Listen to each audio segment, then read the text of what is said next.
Hi, I'm Tammy Hahnemann. Welcome to the Fire Mountain Jewelry Making Studio. A jeweler's saw is an essential tool in any jeweler's toolbox. Saw blades are an essential part of using that jeweler's saw. A chart as well as information are available on firemountaingems.com to help you select the right saw blade for your project. Once you've chosen that saw, it's time to put it in that saw frame.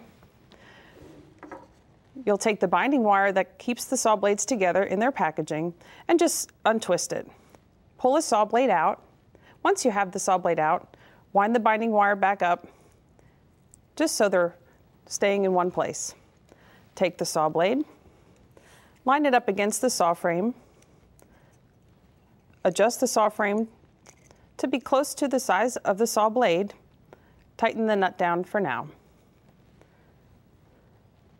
Adjust this nut closest to the handle. Check the saw blade, make sure it's facing in the right direction. As you move your finger along the teeth, they should be smooth in one direction and sharp in the other.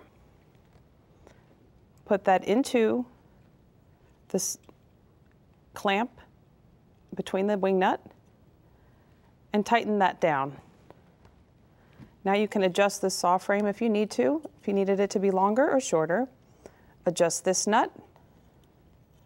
Insert the saw blade into that clamp area and tighten it down. Now, to have correct tightness, you need to apply tension to the saw frame.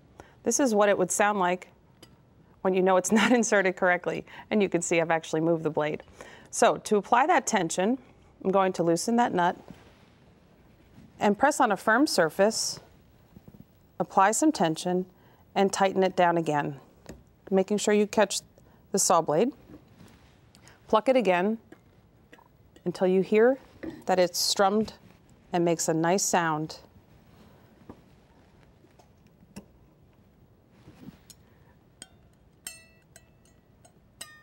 There you go. Now you want to lubricate the blade with some beeswax. This will help lubricate the blade before you start cutting your metal.